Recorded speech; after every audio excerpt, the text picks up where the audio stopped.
दोस्तों, रांची व्यवहार न्यायालय भर्ती 2026 के एप्लीकेशन फॉर्म में थोड़ा सा बदलाव किया गया है। एक नया नोटिफिकेशन जारी भी किया गया है। तो आज की वीडियो में आपको मैं बताने वाला हूं कि रांची व्यवहार न्यायालय भर्ती 2026 के लिए क्या नया नोटिफिकेशन जारी किया गया है और इसमें आपको क्या बदलाव करना है। सारी चीजें आज की वीडियो में आपको बताने वाला हूं। तो इस वीडियो को ध्यान से देखिए, क्योंकि इसी के आधार पर आपको फॉर्म को अब भरना होगा।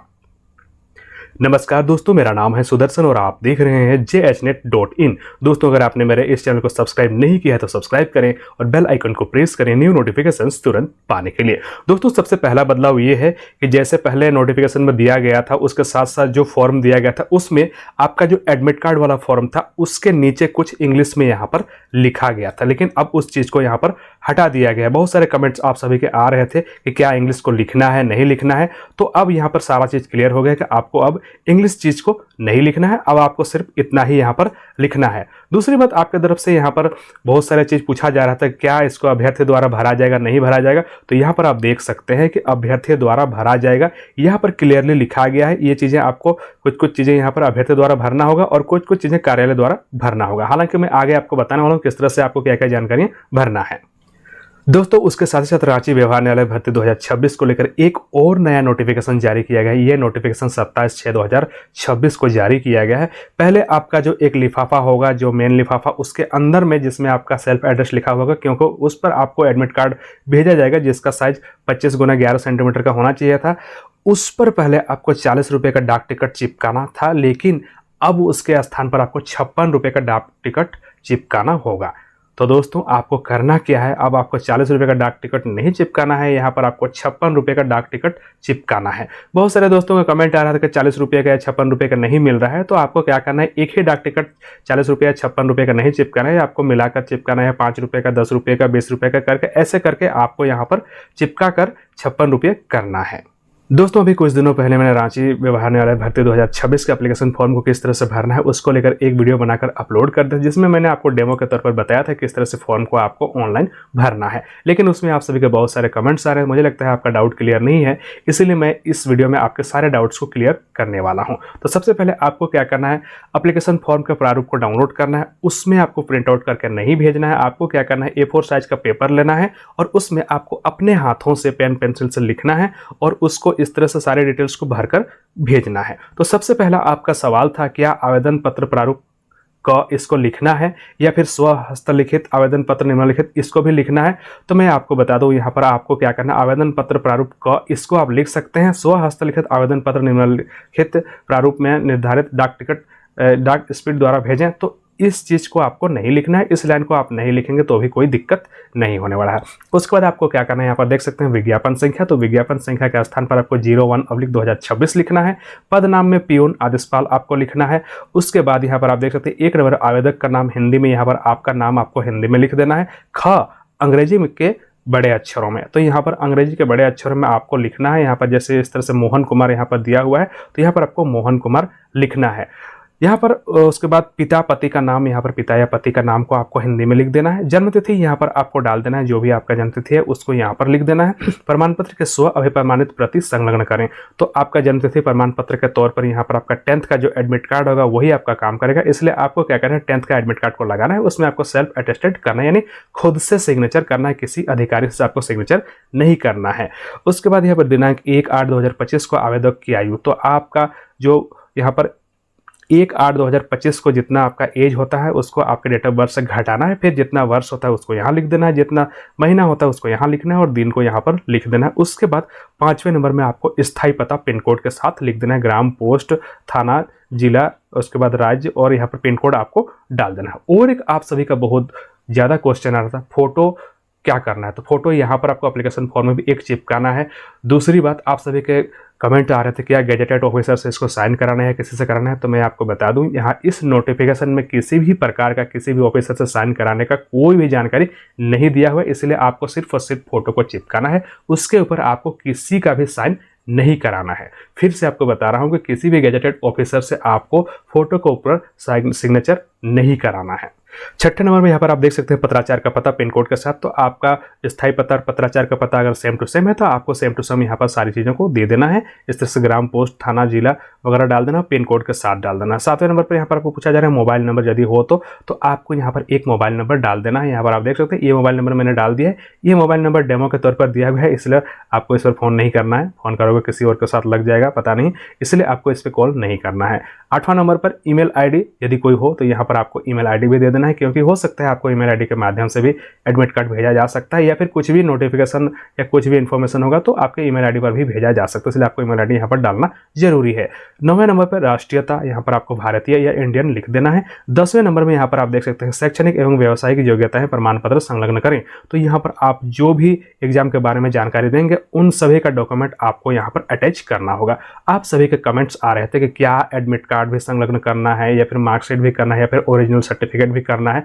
तो मैं आपको बता दूं, अगर आपके पास एडमिट कार्ड और मार्कशीट सिर्फ है और अभी आपका मूल प्रमाण पत्र नहीं है तो आप एडमिट कार्ड और मार्कशीट को भी दे सकते हैं। अगर आपके पास मूल प्रमाण पत्र है तो आप तीनों को दे सकते हैं, एडमिट कार्ड, मार्कशीट और मूल प्रमाण पत्र तीनों को दे सकते हैं। और अगर मान लीजिए आपके पास एडमिट कार्ड नहीं है तो आप सिर्फ मार्कशीट भी दे सकते हैं, लेकिन प्रयास आपको यही करना है कि एडमिट कार्ड, मार्कशीट और आपका ओरिजिनल सर्टिफिकेट तीनों को आपको देना है। दूसरी बात, आप सभी का कमेंट आ रहा था क्या यहाँ पर इंग्लिश में लिखना जरूरी है। तो देखो, इंग्लिश में लिखना जरूरी तो नहीं है, लेकिन इन सभी चीज़ों को इंग्लिश में ही लिखा जाए तो ज़्यादा बेहतर होता है। इसलिए यहाँ पर मैंने इसको, जैसे मैट्रिक यहाँ पर जैक रांची मैंने लिख दिया है, उसके बाद यहाँ पर उत्तीर्ण वर्ष, इसके बाद यहाँ पर आपका अंक प्रतिशत और यहाँ पर फर्स्ट डिवीजन मैंने डाला हुआ है। तो इसी तरह से आपको लिख देना है, इंग्लिश में ही इसको लिखेंगे तो ज़्यादा बेहतर होगा। 11 नंबर में आपको पूछा जा रहा है विशेष योग्यता यदि कोई हो तो प्रमाण पत्र संलग्न करें। यदि कोई विशेष आपका योग्यता है तो उसको भी आप यहाँ पर लिख सकते हैं और उसका प्रमाण पत्र भी आपको इस फॉर्म के साथ अटैच करना पड़ेगा। 12वें नंबर में यहाँ पे पूछा जा रहा है क्या अनुसूचित जाति, अनुसूचित जनजाति, पिछड़ा वर्ग, अत्यंत पिछड़ा वर्ग एवं आर्थिक रूप से कमजोर वर्ग ईडब्ल्यूएस के सदस्य हैं। यदि हाँ तो प्रमाण पत्र संलग्न करें, कोटि कृपया चिन्ह लगाएं। तो यहाँ पर आपका जो भी कैटेगरी है आपको उस पर टिक करना है।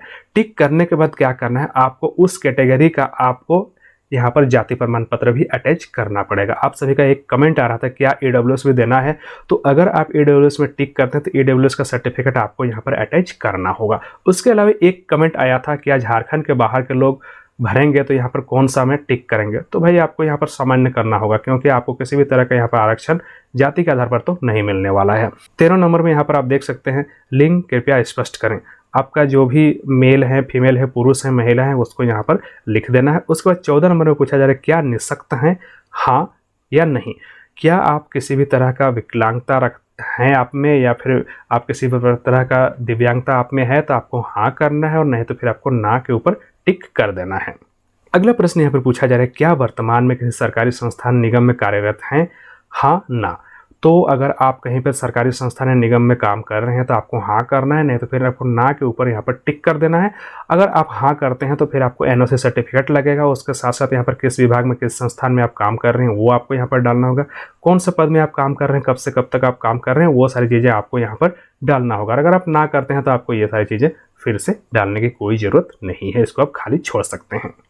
अब देखिए यहाँ पर आपको कुछ लिखा हुआ होगा घोषणा पत्र, तो इस तरह से घोषणा पत्र लिखकर अंडरलाइन करना। उसके बाद यहाँ पर जो भी लिखा हुआ है आपको इन सभी चीज़ों को लिख देना है। इन सभी चीज़ों को लिखने के बाद आपको क्या करना है, नीचे दिनांक और स्थान देना है और यहाँ पर आवेदक का हस्ताक्षर। दिनांक यहाँ पर आप देख सकते हैं, ये दिनांक आपको डाल देना है, इस तरह से आपको स्थान डाल देना है और यहाँ पर आवेदक का हस्ताक्षर जो भी है आपको यहाँ पर डाल देना है। एक आपका क्वेश्चन आ रहा था कि क्या अगर मेरा फॉर्म एक साइड में लिखा है तो क्या दूसरे साइड में हम लिख सकते हैं। तो मैं आपको बताना चाहूँगा, आप किसी A4 साइज में अगर एक साइड में लिखते हैं तो दूसरे साइज में आप मत लिखें, आप दूसरा पेपर ले लें और दूसरे पेपर में आप लिखें, क्योंकि अगर दोनों साइड में आप लिखते हैं तो आपका फॉर्म खराब हो सकता है, फॉर्म देखने में अच्छा नहीं लगेगा, या फिर फट भी सकता है, या फिर कुछ भी हो सकता है। इसीलिए आपको क्या करना है, सिर्फ पेपर के एक ही साइड में लिखना है। अगर उसमें आपको नहीं आता है तो आपको दूसरा पेपर लेना है।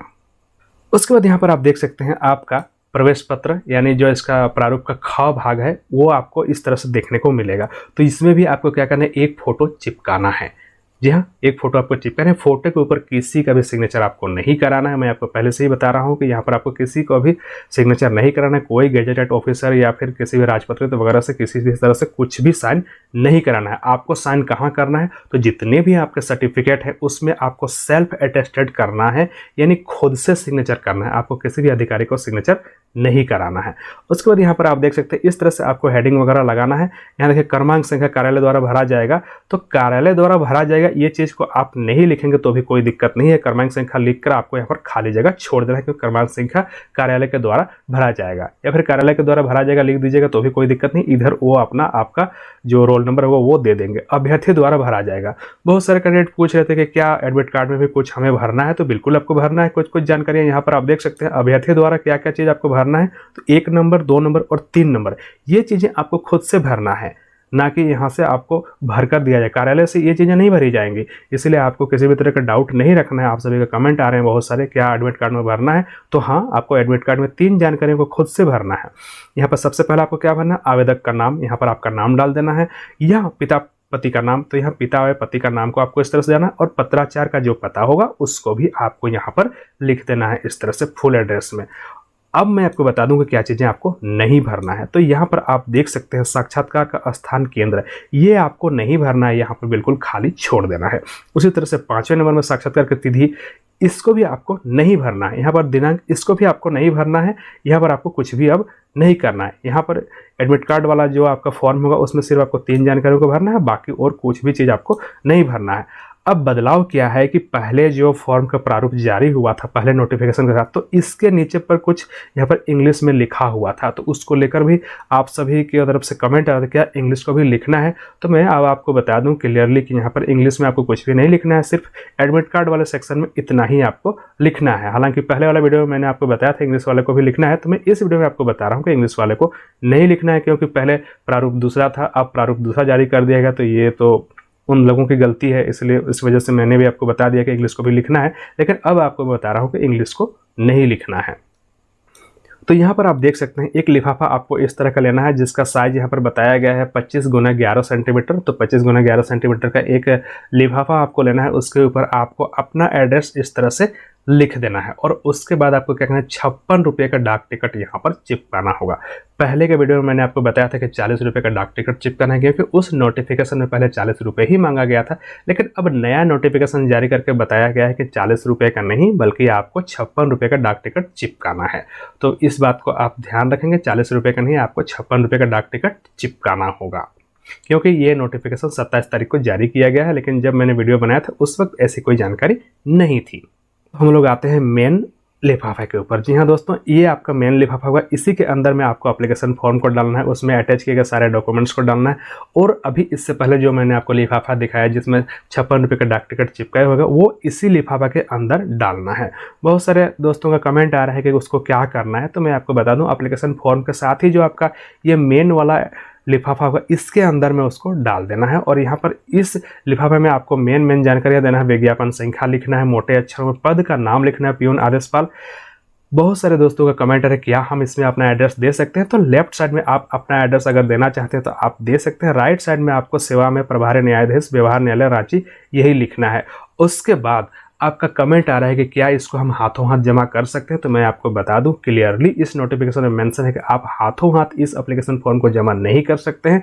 इस फॉर्म को जमा करने का एक ही मोड है, या तो आप रजिस्टर्ड पोस्ट के माध्यम से जमा कर सकते हैं, या तो आप स्पीड पोस्ट के माध्यम से जमा कर सकते हैं। आप हाथों हाथ इसको जमा नहीं कर सकते हैं। तो दोस्तों मुझे लगता है व्यवहार न्यायालय रांची भर्ती 2026 के एप्लीकेशन फॉर्म को भरने में जो भी आपके डाउट थे क्लियर हो गए होंगे। अगर क्लियर नहीं हुए तो मैं इसके ऊपर एक Q&A वीडियो भी बना दूंगा, जिसमें आपके द्वारा पूछे गए प्रश्नों का जवाब मैं दे दूंगा। और क्लियरली मेंशन कर दूं इस फॉर्म में कि आपको किसी को भी साइन नहीं कराना है। यहाँ पर जितने भी सर्टिफिकेट हुए हैं उसमें सिर्फ आपको सिग्नेचर करना है, किसी भी अधिकारी से आपको साइन नहीं कराना है। तो आज की वीडियो आपको कैसी लगी आप मुझे कमेंट करके बताइए। अगर आज की वीडियो आपको अच्छी लगे तो इस वीडियो को लाइक करें, कमेंट करें और अपने दोस्तों के साथ इसको शेयर कर दें। और हाँ, इस एप्लीकेशन फॉर्म को जो मैंने डेमो को भरा हुआ है, इसका डेमो का लिंक मैं आपको वीडियो के डिस्क्रिप्शन बॉक्स में दे दूंगा, आप वहां से जाकर इसको डाउनलोड कर सकते हैं। और दोस्तों हमारा jhnet.in नया यूट्यूब चैनल आपको कैसा लग रहा है आप कमेंट करके हमें ज़रूर बताएं। अगर आपको ये वीडियो अच्छा लगे तो इस वीडियो को भी कमेंट करें, और हमारे चैनल के कंटेंट के बारे में भी कमेंट करके आप बता सकते हैं आपको कैसा हमारा ये प्रयास लग रहा है। और अगर आप सारी जानकारियों को पढ़ना चाहते हैं तो आप आ सकते हैं हमारे ऑफिशियल वेबसाइट jhnet.in पर। तो दोस्तों वीडियो के अंत में फिर से आपसे यही कहेंगे, jhnet.in हमारा नया यूट्यूब चैनल है, आप सभी के सपोर्ट की ज़रूरत है, इसलिए हमारे चैनल को सपोर्ट करें। हमें सब्सक्राइब करें और हमारे वीडियो को शेयर करें। और अगर आपने अभी तक बेल आइकन को प्रेस नहीं किया है तो प्रेस करके ऑल पर सेलेक्ट कर दें, ताकि जैसे ही हम वीडियो अपलोड करेंगे आपको नोटिफिकेशन सबसे पहले मिल सके। तो दोस्तों मिलते हैं बहुत जल्दी एक नए वीडियो और नई जानकारी के साथ। तब तक के लिए नमस्कार।